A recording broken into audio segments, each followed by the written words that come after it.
हो जाती है तो हम सर्वप्रथम उस परिवार के लिए एक राम नामी चुनरी ले जाते हैं, जो कि उसका दुरुपयोग होता है और उसे गंदी जगह फेंक दिया जाता है।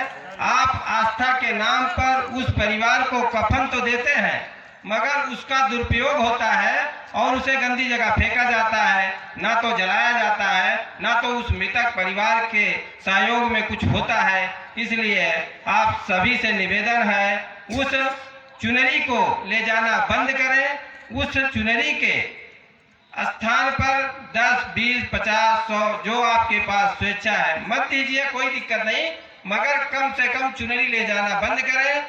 उससे उस परिवार को ना तो आप लाभ पहुंचाते हैं, ना तो कोई आप अपनी भावना प्रकट कर पाते हैं। सिर्फ एक परंपरा को ढोने के चक्कर में हम आप सभी लोग उस चुनरी को ले जाते हैं। उसे ले जाना बंद करें, आर्थिक मदद करें। आपके सहयोग सपोर्ट में उस पैसे का प्रयोग होगा तो आपके हित में ही कार्य होगा, परिवार को आर्थिक मजबूती मिलेगी।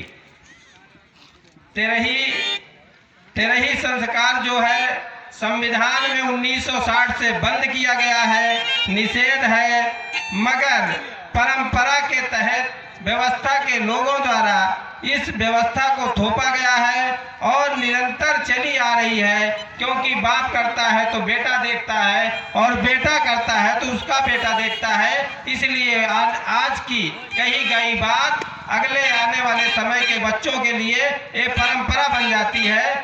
अभी माननीय धरती पुत्र मुलायम सिंह की बात हो रही थी।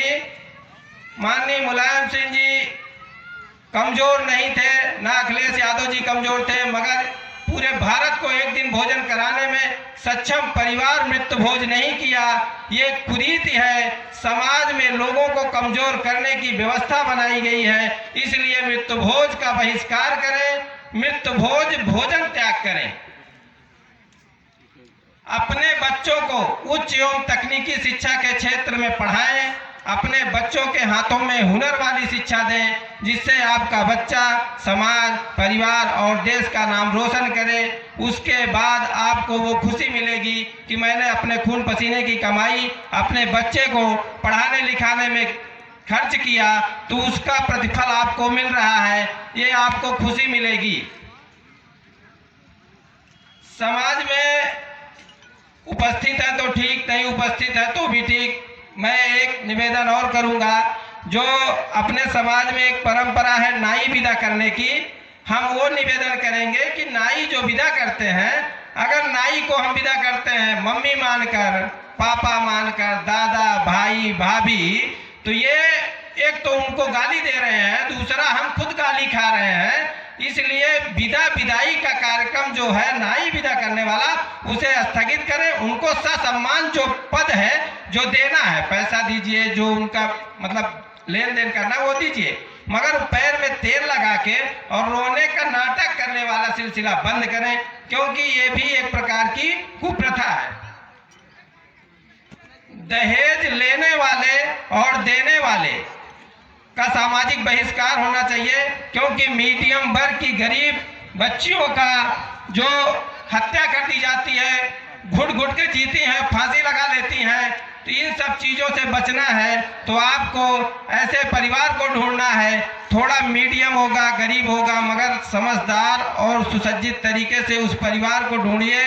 और जो मांग कर दहेज लेता है वो भीख से कम नहीं है, भीख मांगता है। अरे आपको अपनी जिंदगी का कलेजे का टुकड़ा दे देता है और उसके बाद लोग उससे पैसे की मांग करते हैं, गाड़ी मांग, मतलब अन्य चीजें। आपका बेटा सक्षम है तो आप अपने बच्चे से कहिए ना खरीद के ऐश करे, आप खुद खरीद दीजिए, मगर माता पिता उस बच्चियों को इतना ज्यादा वो कर्ज लेकर आपको मान लो 2 लाख दे दिया, 4 चक्का गाड़ी दे दिया, क्या आप जीवन भर उस पैसे का प्रयोग कर पाएंगे? नहीं कर पाएंगे। इसी से आपसे निवेदन है, दहेज मांगने और देने वाले जो लोग हैं उनका बच्चा शादी के बिना नहीं रह पाएगा और शादी करेगा भी, इसलिए ज्यादा उनके पीछे पड़ने से उसका भाव बढ़ जाता है। इसलिए दहेज प्रथा बंद करो, ऐसे लोगों का सामाजिक बहिष्कार हो कि उनके यहाँ जाओगे कोई कदर नहीं होगी, ना तो मान सम्मान होगा। आप गरीब हैं, खेत बेचकर 10 लाख रुपए का दहेज दे भी दिए तो आप कभी भी आपकी बच्ची के साथ कोई घटना दुर्घटना होगी तो आप कभी उसकी खिलाफत नहीं कर सकते हैं। कानूनी व्यवस्था में 1 लाख रुपए फेंकेगा और आपका मुंह बंद कर दिया जाएगा। आप जिंदगी भर अपाहिज बन जाएंगे, अपने अधिकार के लिए नहीं बोल पाएंगे। संविधान ने अधिकार दिया है, बाबा साहब संविधान दिए हैं। कुछ लोग कहते हैं कि बाबा साहब अकेले संविधान दिए हैं, नहीं, उसमें 200-300 लोग थे।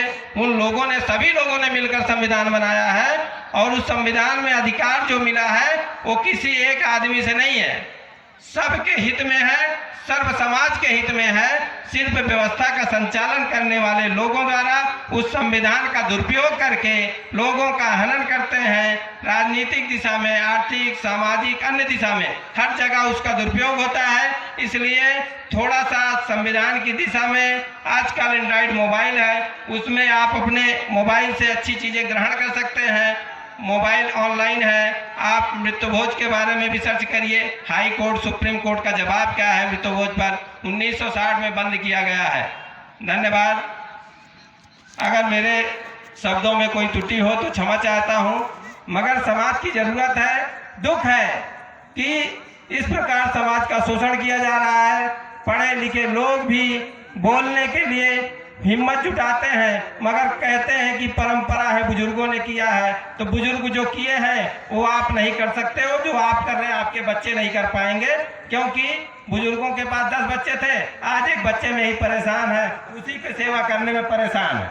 धन्यवाद। आप लोगों ने मेरी बात को सुना, आप लोगों का आभार।